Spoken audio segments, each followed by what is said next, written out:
Yun That's the problem. yun po. Why will you insist on building them condominiums when you can distribute the land to them 500 a month lang? Ang babayaran nila. Why will you insist on building condominium? Dahil kikita ka doon sa contractor ng condominium.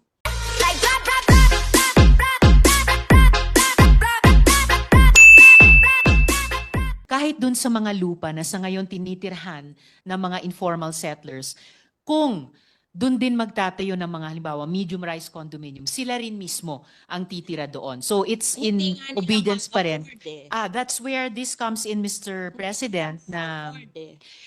yun That's yung the problem. yun po. Why will you insist on building them condominiums when you can distribute the land to them 500 a month lang?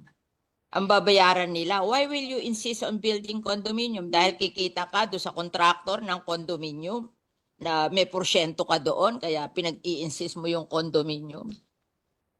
O Actually, bakit nyo ini-insist ang condominium? Payag naman yung mahihirap na i-distribute na lang yung land sa kanila, and that's 500 a month. Mr. President, kung naalala po ng Good Gentlewoman last year, sinimulan na nating i-advocate dito sa floor na to at nagbukas ang DSUD doon na yung dinedevelop nila noong 4PH program, wala pa po yung usapin ng government guarantee, ay maging bukas na i-implement in tandem sa mga proven na programa na sinusuportahan natin tulad ng CMP. Promoting that, and I don't think that's practical. That That's is why I'm questioning you para mag-isip kayo uli kung tama yung ginagawa nyo, kasi nakalagay sa mandate nyo to help the poor and the homeless. But the poor and the homeless cannot afford the condominium. Why not distribute the land under the community mortgage program na 500 a month lang ang ano nila? But ayaw nyo nun. Katulad namin, itong inyong NHA, some of the people na homeless sa amin along the River Drive na hindi naman pwedeng ibigay sa kanila yung easement ng ilog, they are being relocated to Naip. Ang ano doon, no down payment, 700 ang hulog, townhouse. O mas better pa yon kesa magtayo ka ng condominium sa Las Piñas tapos hindi naman ma-afford ng mga tao. Saan mo dadalhin yung mga tao? O paaalisin nyo doon sa lupa, tatayuan nyo ng kondo, saan nyo dadalhin yung hindi kayang magbayad sa kondo? O, di homeless na naman yon. Hindi ba unfair sa kanila? Pinaalis mo doon sa lupa na tinatayuan nila, tatayuan mo ng kondo, tapos ibibigay mo sa middle class, tapos yung mga mahihirap, wala na naman bahay. You have to reconsider what you're doing. I think it's wrong. Yes, Mr. President. I think sa tulong ng Senado, dito sa mga budget plenaries natin, naisusulong natin yon. Hindi lang yung reconsideration, pero yung redesigning din mismo ng 4PH program. I think we have done the community mortgage program in Yes. Piñas for, I think 30 years. And it's very successful. We just give them the land. They don't want the condominium. They just want to have a land to build their houses on. And if they cannot build nice houses today, they'll just try to earn so that in the future they can build houses in the land. But what they want is the land. That they will not be hindi sila magigibado sa land where they are staying now, and they're willing to pay for the land. Why don't we do that? Why do we have to build condominiums on their lands which they cannot afford? Yes, Mr. President. If I may, I think napakalawak ng suporta nating mga senador sa CMP, for example. And dahil paulit-ulit natin ini-impress yun sa DSUD, kaya rin makikita po natin historically, sa budget na nire-request nila sa GAA, ang lakas po ng hinihinging suporta para sana halimbawa sa CMP. Pero kakaunti lang po ang actually na naibibigay mula sa DBM hanggang sa final na GAA. Halimbawa po mula 2016, nag-propose ng funding ng, this is 1 billion, right? 1 billion pesos hanggang sa 2024, hiniling ang 13 billion pesos, pero ang naibibigay lang halimbawa o naibigay pala nitong 2024 GAA ay 126. But you, Yes, you so will have over- money to build so- condominium. Sorry, what? No. What I'm trying to say, Mr. President, is nagsisimula po tayo dito sa Senado ng paniniwala sa CMP, paniniwala sa GLAD program. Kaya nga, nung unang pinresenta sa atin ng DSUD yung 4PH, itong dalawang programa ang katulad ng ibinangga natin sa 4PH, precisely to say what the good gentlewoman is saying, na hindi pwedeng i-abandona natin yung mga proven successful programs tulad ng CMP para sa isang totally new program. Kailangan yung mga proven, tried and tested components tulad ng CMP, i-sustain natin, and then Yeah, but you can see if new ideas like the 4PH at ngayon may kasamang government guarantee ay pwedeng sama-sama tugunan yung ating housing needs. But Ganon if- din po ang nagiging karanasan but historically. if we have land there Ano po? and they can buy the land and Well- distribute it to the poor, why will we have to build condominium which they cannot afford? Just Opo. give them the land. So it is actually up to us also now, Mr. President, kahit dun sa particular na programang sinusuportahan natin ng CMP. Nag-propose po itong representasyon ng 500 million pesos para sa CMP, pati po sa unprogrammed funds natin sa 2025. Ang historically din po sa budget na hinihingi ng DSUD at key shelter agencies, pero aktual na ibinibigay ng DBM, halimbawa sa SHAFC, historically humingi po tayo para sa kanila ng 14.8 billion pesos, pero 121 million pesos lamang po ang naibigay. But we are not abandoning kahit alin sa mga Gagamitin mo sa condominium kung yung land lang na murang-mura hindi mo magawa. Anong model yun sa condominium? yes. You will say that it will be financed by the private sector. Yes, Madam Oo, pero Mr. naman gagamitin President. din ng government yan. Di parang government din ang gumasta dyan.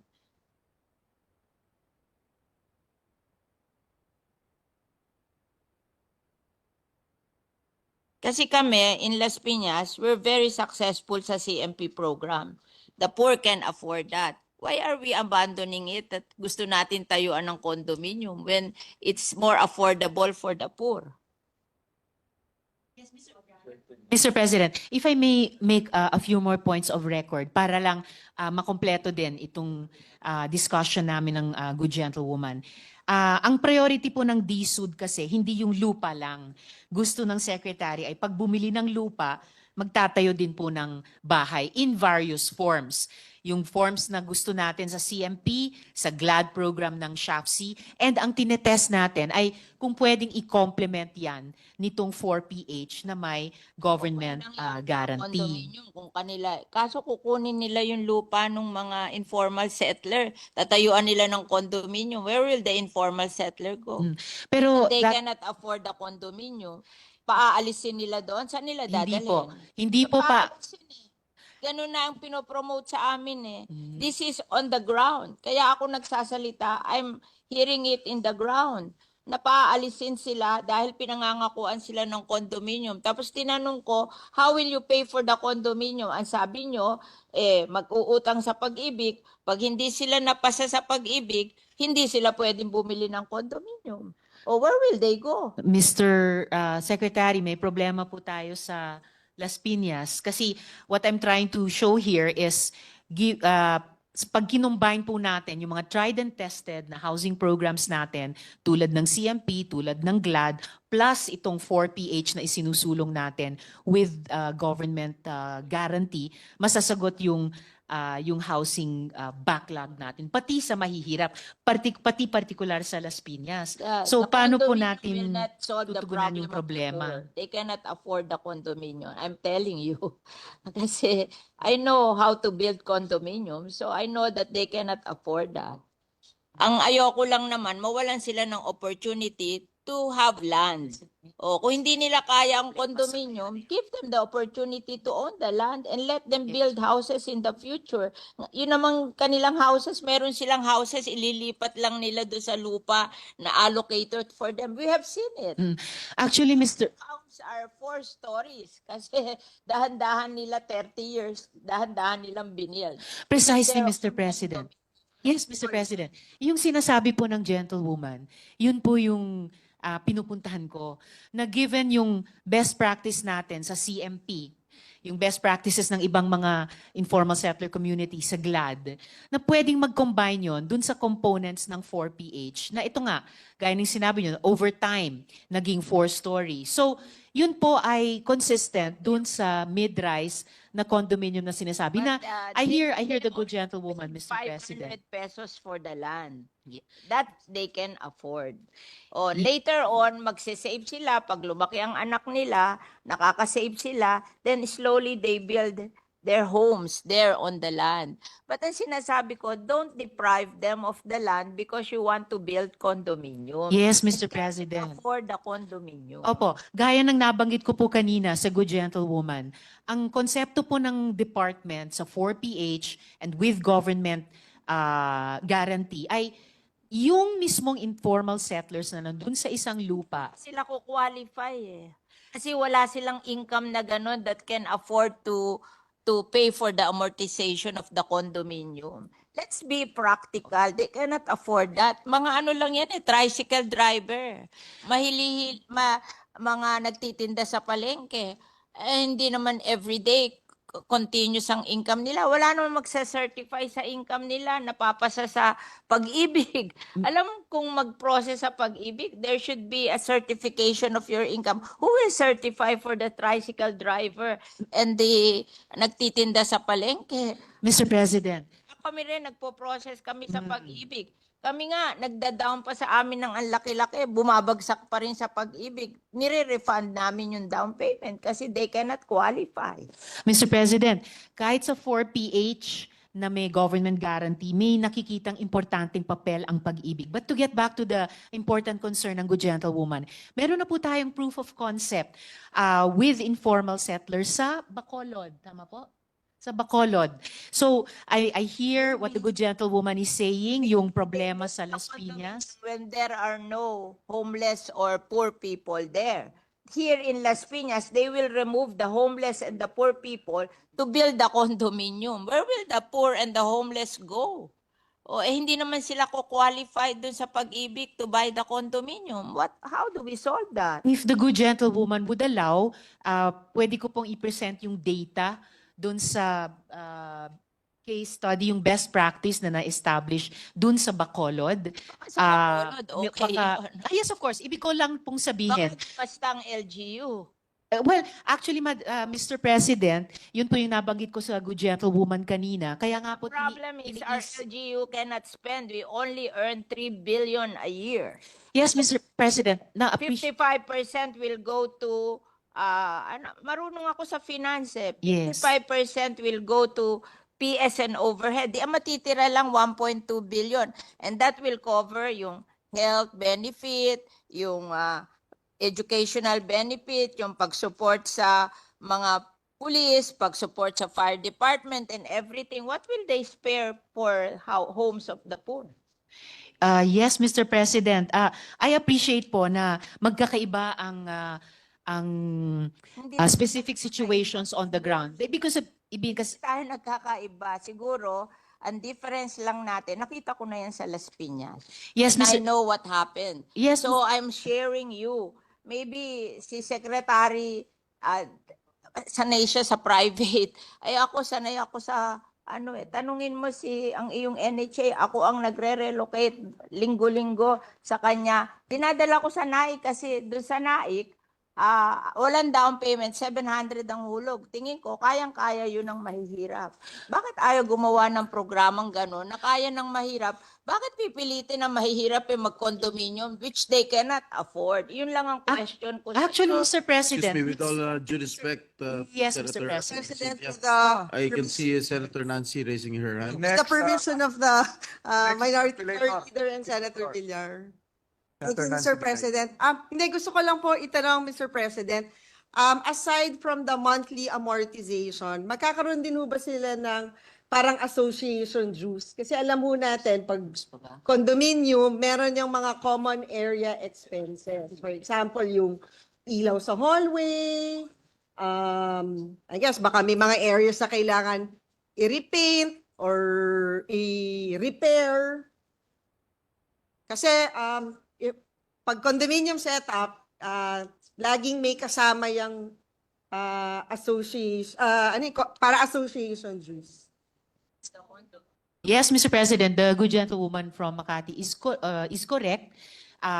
Pero inputted na po yun dun sa loan at mako-cover din ng additional subsidy, Mr. President.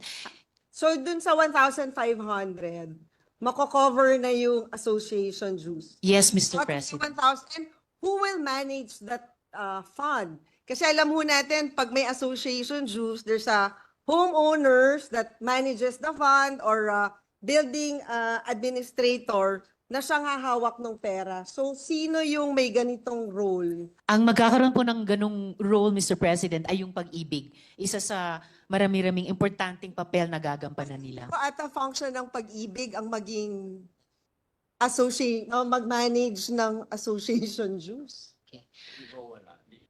Yes. Opo. Habang wala pa pong HOA, Mr. President, yung pag-ibig na muna, pero once na-organize na yung Homeowners Association, ipapasa po nila yung tungkuling iyon sa kanila. Siguro, Mr. President, i-review lang ho natin. I don't think that is part of the mandate of pag-ibig to manage association dues that will be collected as part of the amortization. Kasi ang magiging collecting agent po ba dito ay pag-ibig? Dahil lamang in-input na po yung association dues sa loan. Kaya lamang po, in that sense, hawak ng pag-ibig yung association dues, pero within the overall loan. And once nga mabuo yung homeowners association, yung pong pag-manage nung pag-kolekta at pagbayad, pag-administer nung homeowners association fees, ay ang HOA na po ang And may responsible. datos na din ho kayo na ilang years ho ba to if ever? 30 years? 20 years? over 30 years, Mr. President. So after 30 years, makukuha na ho nila yung, they will already own the property. Yes, Mr. President.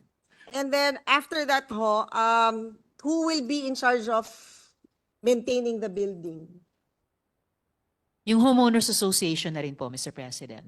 And so far ho, may experience na ho ba tayo na na-maintain afterwards yung building ng HOA?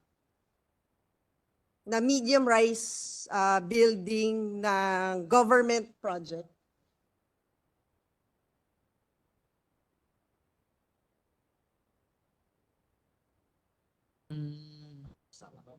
Nakita niyo Okay.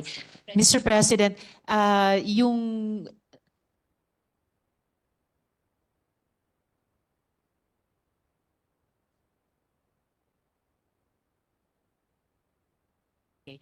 may karanasan na po ang department, Mr. President, na basta't may budget tulad ng pinaplano nila na may maintain po yung quality, yung cleanliness, etc. I'm nung talking about condominium. afterwards. Yes, Kasi diba, after ultimate payment. goal is for them to own the property, which means they will eventually absorb the maintenance of the building.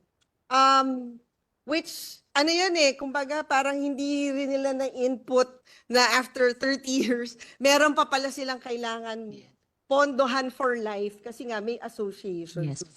Siguro for example, itong medium rise, yung Centennial ba yun? I mean, that's an NHA project, right? Nakakakolekta ho ba kayo ng housing, may association dues ba doon? May HOA ba sa Centennial? Tagig. Sa Taguig? I think ito ata yung mga nirelocate from the Pasig River. We're asking the response to Diba? the status of Centennial, Mr. President. Pero Ay, right. ngayon pa lang, meron pong HOA Development Bureau sa loob ng department na kahit habang binabayaran pa yung amortization sa utang over 30 years, nagsasanay na po kung papaano once kanila na po yung property na yon, masusustain nila na maalagaan ito So, ibig bilang sabihin, HOA. po nun, for in a span of 30 years, yung pag-ibig magmamanage nung association Juice? Yung HOA din naman po, Mr. President. It's just that habang tumatakbo yung panahong iyon, sinusuportahan sila ng department through that bureau, matuto kung paano talaga i-manage yung property niyon in the long term. Yes.